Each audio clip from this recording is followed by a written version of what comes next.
Hello guys, আমি আবার চলে এসেছি। ছোট ছোট করে পেঁয়াজ কুচিয়ে নিয়েছি, আলু লম্বা লম্বা করে, বেগুন লম্বা লম্বা করে কেটে নিয়েছি, টমেটো কুচি নিয়েছি, আর শিম ছোট ছোট করে কেটেছি। এখানে রয়েছে কাকচি মাছ, নুন হলুদ মাখানো। এই মাছ দিয়ে আজকে চচ্চড়ি হবে। কাঁচা লঙ্কাও আছে।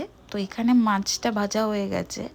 এরপরে আমি বেগুনটা ভাজছিলাম, আর তার সাথে আলুও ভাজবো। তো এই দুটো ভেজে নিয়ে তারপরে ভালো করে কড়াইতে তেল দেব। তেল দিয়ে বাকি প্রসেসটা আমার হবে।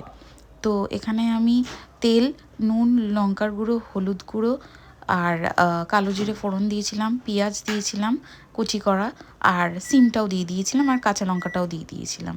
দিয়ে ভালো করে এটাকে ফ্রাই করেছি। তারপর আমি টমেটো দেব।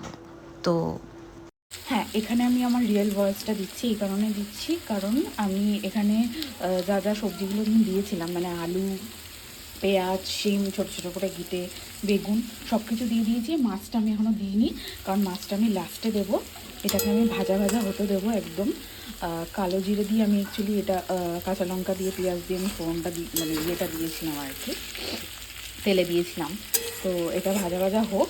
এটা নুন মিষ্টিটা একটু চেক করে নিয়েছি। আর গ্যাসের ফ্লেম কিন্তু সবসময় লোতেই থাকবে এই সময়, ঠিক আছে?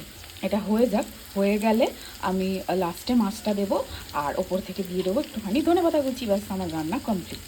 ওকে, আমার এখানে চচ্চড়ি হয়ে গেছে। এই দেখো, খুব কিন্তু তেল বেরিয়েছিল খাওয়ার সময়। Thanks for watching.